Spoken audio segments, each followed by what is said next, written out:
You're listening to Forward Faster, bite-sized insights for entrepreneurs. If you ever passed by a construction site and you wondered what was going on, there's now an app for that. Instant Input is an app-based community engagement platform that lets people get information, share feedback, and stay updated on projects that matter to them. I'm Kate Leonard from NextCore. I'm here with Tanya Mooza Zwahlen and Nancy Raca. Tanya is the founder of Instant Input, which is a member of NextCore's incubator, and she's also the principal and owner of the city planning consultancy Highland Planning, where Nancy is director of engagement. Tanya and Nancy, thanks for joining me today. Thanks for having us. Great. So let's get started. Tell me a little bit more about Instant Input. What was the inspiration for the app? How does it work? Yeah, absolutely. So the inspiration to Instant Input came when my neighborhood playground disappeared overnight, and the city put up a sign that said, "New playground coming soon." And I consider myself a well-connected person, and I had heard nothing about the playground being revamped. And I thought, I wish there was a way that I could opt in and see what was going on around me in my community. And it didn't exist. So we decided to invent it ourselves. And Highland Planning, we're a consulting practice focused on connecting decision makers with the community. So we really had an understanding of how to do that and how to do that well. And so this is the technology piece of getting more people involved in government decisions and land use decisions. Great. So, and I feel like that happens all the time, just from my own experience, kind of looking around. There are things happening in my own neighborhood that I just didn't know were going on. And I kind of wanted to understand more. So I feel like you bring this understanding from your consultancy, from Highland Planning. Can you speak maybe to the volume of projects that are happening in the area, or the depth of this problem where people just don't feel connected to their own community? Yeah, well, I think it's a lot of work if you want to know what your government is working on, because, within one agency, there's multiple departments working on parks, working on roads, working on long-range transportation plans, or strategic investments, housing. And, there are some people who are really active at following council and reading meeting minutes and staying connected. But I think the majority of us, and I personally am one of those people. I care a lot about my community and about the revitalization of the city of Rochester, but I'm also a mom and I'm also a business owner, and I just really don't have time to track it all down. But I would say, there's millions of dollars of investment, not just at the city level, but at the county level, at the state level. There's the State Department of Transportation. There's Empire State Development making economic development investments in our region. And I mean, if you think about it, all of the information, all of the people working on those projects, all that information is separated. And there might be a web page up for one of the projects, but I'd say the majority of the projects don't have that level of public-facing information. And so Instant Input is a solution to that problem that makes it easier for stakeholders to understand what's happening around them.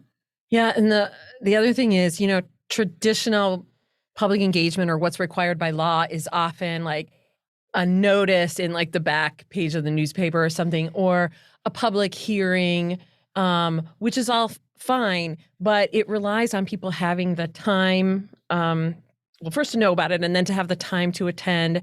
And if they have childcare concerns, or they work, odd hours or multiple jobs, or they don't have transportation, it might not be feasible for them to show up at a public meeting, now even on Zoom, to find that time, or to have the computer access to be able to show up on Zoom.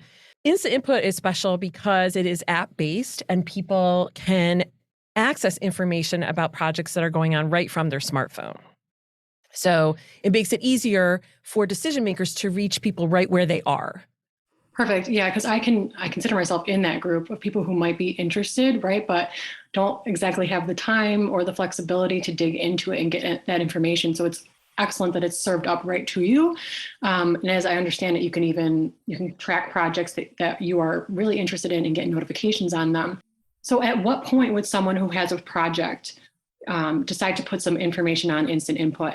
And collect feedback from their constituents? Is it something where instant input facilitates the ability for them to change directions of the project, or is it really just sharing information like, hey, this is happening?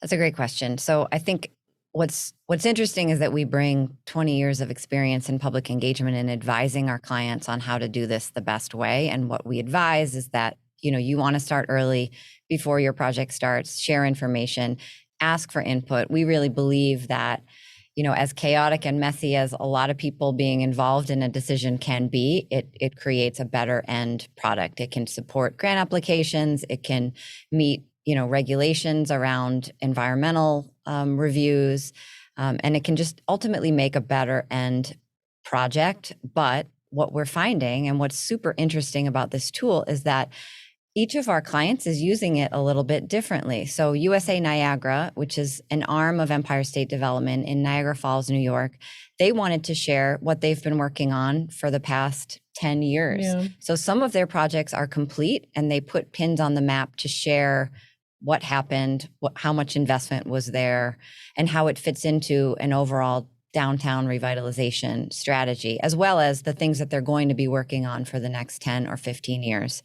Whereas the city of Geneva has a road reconstruction project that's underway. And so every week they're sending notifications to their users to understand this block is going to be closed. There's a lane closure. There's going to be utility work. Here's what you can expect in the coming week. So and then we have a commercial real estate agent who is selling a property and wants to know what the neighborhood would like to see with this currently vacant project. So it's so interesting to release a product to the ether and see how different people see its use. So we're learning a lot and trying to stay close to our clients and respond to what they're looking for. Wonderful. So it hits on there's a ton of benefits for the decision makers in this. You can add transparency so people can feel really engaged and like they're a part of something. They can actually get feedback as the project is progressing.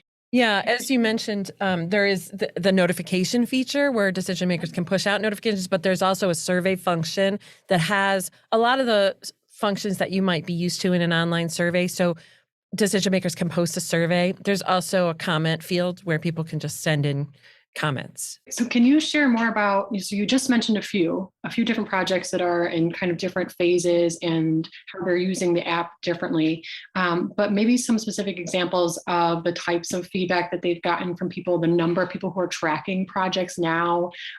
So I'm wondering how much instant input is taking off and how many users you've got in your in the fold right now.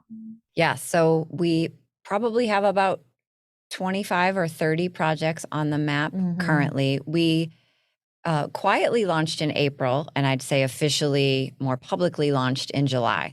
I think what's interesting and challenging about this process of developing a tool like this is that we're both selling to subscribers and we are also building a user base. So when we drop down into Niagara Falls, we're figuring out how to build that user base. So that's something that we're working on and that we're iterating, and we're testing Facebook ads. We put down some stickers with QR codes on the sidewalks all over Niagara Falls. We're sending emails and working with our clients to see. And again, I think this really does translate to our consulting practice. And if we were to have a public meeting or we were looking for engagement on a particular decision that an agency or a developer is working on, we would do a lot of the things that we're doing now. So we understand how to get people's attention and, attempting to get people to download the app and use the app. So I don't have all the answers yet of how this is, how to find people, how to build a user base. But I think one thing we know is that having activity on the map is needed in order to build that user base. So it's a little bit of a chicken and egg. Right. I think it's super smart, though, to kind of reach people with, this app is available at those sites where those projects are happening, because then when you catch someone in that, questioning, like, what's going on? Like, oh, okay, well, I could actually find out some information if I just download this app, and everyone always has their smartphones with them. So you've mentioned the Niagara region quite a few times. You're here in Rochester, you're a member of NextCore. Can you tell us a little bit about, where the types of projects that are on Instant Input, where are they now? And are you going to strictly stay in the New York area, or what's the plan for the future? Yeah, well, the vision is absolutely to go national with this tool. International with this tool. However, so right now we are Niagara Falls, Geneva, New York, Watkins Glen, New York, and then we are one in Rochester and Mohawk Valley. So the Rome, New York area, we are coming online there as well. So our focus is to start with New York State, where we have a lot of existing relationships through our consulting practice, and then sort of grow Northeast and beyond. That makes sense. So switching gears just a little bit, you started your own consultancy. Now you have this app as part of Highland Planning. Let's talk about that entrepreneur's journey. Along the way, there's plenty of challenges for any entrepreneur in starting a product, starting a business. Can you tell me, both of you, the challenges that you have faced with getting Instant Input off the ground? I mean, you already alluded to a couple, which is getting those users on board. But anything else that's kind of, come along the way that you've overcome? The challenge around growing Instant Input has been, I think it's one thing to have an idea and even to build it, and another whole thing to market and to launch and to sell it. And I am grateful that I didn't think about the hard work that was waiting for us in April 2021. We spent a lot of, our whole pandemic was really building this tool and iterating and designing it and testing it. And that was really hard. I thought if we built it, that, that it would automatically be a success. And I realized, this spring and throughout this summer that as an entrepreneur, I need a whole different set of skills around sales and giving demos. And thankfully, Nancy has a deep knowledge and understanding of marketing and even marketing technology. So she's been a pivotal person in helping us get all of our getting all of our marketing materials together, getting our messages set, and figuring out a strategy to attract people and find people. And a lot of times people invent something new, you get really caught up in like, what should the logo look like? Or, and that's great. But that ultimately is not what supports sales. So how can you build a sales labor force that will have, and then give them the tools they need to actually address pain points and to actually connect your product to what people need? And so that's one of the things that we're figuring out. And as we go out and demo, we're learning a lot more about our customers' pain points, and we're learning how better to sell, because for something like this, it really does come down to closing some deals, right? Yeah, and the advice and guidance that we received from NextScore has been invaluable, and so grateful to have connected with this program here at the time that we did. Well, I'm glad to hear that. And you're not alone in having marketing and sales be a challenge. I mean, you can have the best technology, the best idea, the best solution, but if people aren't willing to, take action or part with their money to get it, then that definitely can be an obstacle. And maybe the other challenge here is that building Highland Planning, the consulting practice, has been a nice, easy 14-year growth launch trajectory, and we've grown, between 10 and 30% every year. And that's kind of happened without blood, sweat, and tears. But I think launching a product, particularly a technology tool, there's sort of using the experience that we have and the sort of business acumen to figure out what to do on a day-to-day basis. I think, we don't want to take 14 years. We know taking 14 years to launch this product would not be, the right goal to have in mind. So speeding up, and I think as an owner, figuring out, we've bootstrapped this process to date, and I'm really proud of that. But figuring out, when we might need outside capital, and when is the moment, and what are the terms of that, and figuring that out and balancing the risk with the timeline. That's been a challenge. You can be a successful business owner, and then trying to sell a product is just this, even though you have these strengths and this experience, it doesn't always it's not apples to apples, right? With a product, tech product. Yeah. that you're trying to It's sell. like a different dance. It's like we entered into a new nightclub and there's totally different music playing and we have to figure out, how to dance. That's what it feels like to me. Yeah, but it's like It's fun. it's definitely a cool vibe It's fun. here in this club. It's super fun. Yeah. And I think, if that hasn't come through, we are absolutely having a great time doing this. Absolutely. You're having a good time while you do it, but let's think ahead a few years, hopefully still having a good time. We've talked about our goal to be international, starting with national, but other goals for Instant Input, where do you hope to be in a few years' time? Well, I know where I hope will be. Go, I Nancy. think that, especially in light of what we've seen in the pandemic and how we've had to pivot on so many things in our lives, including public engagement. We had to go from being out there in public all the time and face to face to communicating through technology. And I feel like the intersection of public engagement and technology is only going to get, like firmer and firmer, more intertwined. And I think it is a tool that can change the whole game for public engagement. And 5 years from now, I would like to see our consulting practice and our instant input tool really integrated, not two lines of business, but two ways of just that we work together to solve these problems for our clients. Because I think one without the other is not really going to cut it in the future.